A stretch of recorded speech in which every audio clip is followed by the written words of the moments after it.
మందిని ఇదే ఎల్పీ స్టేడియంలో తెచ్చి తలలు మొత్తం లెక్క పెట్టిస్తా. ఒక్కటి తగ్గినా మీ కాళ్ళ ముందు క్షమాపణ చెప్పి నేను బయటికి వెళ్తా.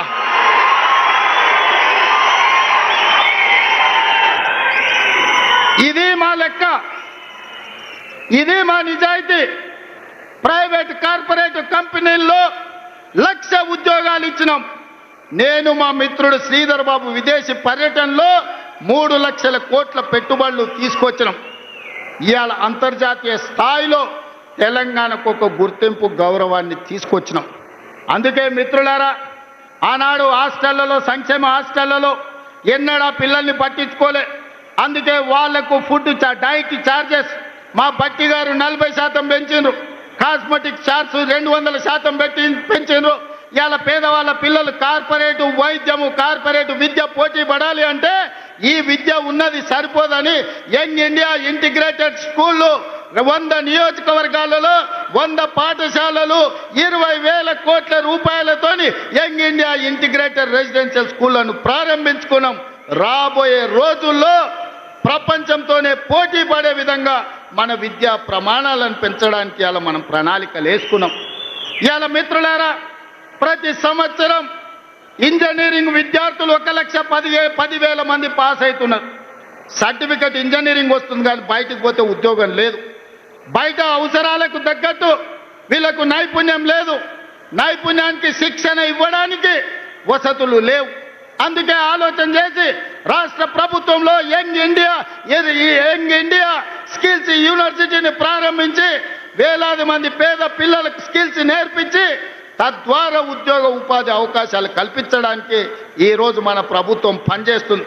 ఇదే కాదు, మొన్న జరిగిన ఒలింపిక్స్లో 140 కోట్ల మంది ఉన్న ఈ దేశానికి ఒక్క బంగారు మెడల్ రాలే. కానీ సౌత్ కొరియా ఒక చిన్న దేశం, హైదరాబాద్ కంటే కొంచెం పెద్ద దేశం, 32 మెడల్స్ తెచ్చుకున్నది. అందులో ఒక అమ్మాయి సౌత్ కొరియా స్పోర్ట్స్ యూనివర్సిటీకి నేను పోతే ఒక అమ్మాయిని కలిసిన. ఆ అమ్మాయి నాకు ఆశ్చర్యం వేసింది. ఒక అమ్మాయి 3 బంగారు పథకాలు తీసుకొచ్చింది. నేను అడుగుతున్న మిత్రులారా, తెలంగాణ యువకులారా, ఉద్యమం చేసి తెచ్చుకున్న తెలంగాణగా 140 కోట్ల జనాభా ఉన్న భారతదేశం ఒక్క మెడల్ తీసుకురాలే. సౌత్ కొరియాలో ఒక అమ్మాయి 3 బంగారు మెడల్స్ తెస్తే 140 కోట్ల భారతీయులు ఆ అమ్మాయి ముందల తల వంచుకునే పరిస్థితి ఈరోజు లేదా? అందుకే ఈ దేశాన్ని ప్రపంచ చిత్రపటంలో పెట్టాలంటే ఒలింపిక్స్ లో బంగారు మెడల్స్ సాధించాలి. దానికి తెలంగాణ వేదిక కావాలని యంగ్ ఇండియా స్పోర్ట్స్ యూనివర్సిటీని ఇవాళ తెలంగాణలో ప్రారంభించుకున్నాం.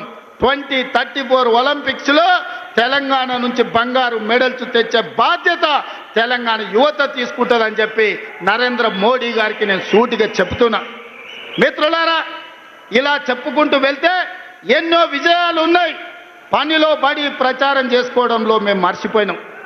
మన వాళ్ళు చెబుతుంటే అరే ఇన్ని చేసిందా మన ప్రభుత్వం, సన్నబియ్యం ఇచ్చిందా, రైతు రుణమాఫీ చేసిందా, రైతు భరోసాకు నిధులు ఇచ్చిందా, 60,000 ఉద్యోగాలు ఇచ్చిందా, అమ్మ ఆదర్శ పాఠాలు నిర్వహించిందా, స్కిల్స్ యూనివర్సిటీ పెట్టిండ్రా, స్పోర్ట్స్ యూనివర్సిటీ పెట్టిండ్రా, ఇట్లా ప్రతి కార్యక్రమాన్ని చర్చినప్పుడు ఆశ్చర్యంతో నోరు తెరిచి చూస్తున్నారు. మరి ఎందుకు ఈ రోజు అవి మనం ప్రచారం చేసుకోలేకపోతున్నాం? అందుకే మిత్రులారా, ఈరోజు వాళ్ళు పెట్టుబడి పెట్టి కిరాయి మనుషులను పెట్టి దుబాయ్లో ఆఫీసులు పెట్టి విష ప్రచారం చేస్తున్నారు. అందుకే ఇవాళ ఈడికొచ్చిన వేలాది మంది కాంగ్రెస్ పార్టీ కార్యకర్తలే మా బ్రాండ్ అంబాసిడర్లు. మీరే ప్రచార కార్యకర్తలుగా మారండి, మీరే ఈ ప్రభుత్వానికి బ్రాండ్ అంబాసిడర్లుగా మారండి. సోషల్ మీడియాలో యుద్ధం ప్రకటించండి. మన యుద్ధంలో కల్వకుంట్ల గడి తుణుకలు అయిపోవాలి. అందుకే మిత్రులారా, ఇవాళ మనం కలుసుకున్నాం. మా ఎన్నికలు అయిపోయినాయి, ఎమ్మెల్యే అయిపోయింది, ఎమ్మెల్సీ అయిపోయింది, ఎంపీ అయిపోయింది, ప్రభుత్వం అయిపోయింది. నాయకుల ఎన్నికలు అయిపోయిన వేదిక మీద ఉన్నోళ్ళకు ఇక ప్రాణ సమానులైన మా కార్యకర్తల ఎన్నికలు ఉన్నాయి. మిమ్మల్ని గెలిపించే బాధ్యత నాది. సర్పంచులుగా, వార్డు మెంబర్లుగా, ఎంపీటీసీలుగా, ఎంపీపీలుగా, జడ్పీటీసీలుగా, జిల్లా పరిషత్ చైర్మన్లుగా, కౌన్సిలర్లుగా, కార్పొరేటర్లుగా, మేయర్లుగా మిమ్మల్ని గెలిపించే పూచి నేను తీసుకుంటా. మీ సోదరుడు మీకు అండగా నిలబడతాడు. గ్రామాన తండాలలో, గూడాలలో, మారుమూల పల్లెల్లో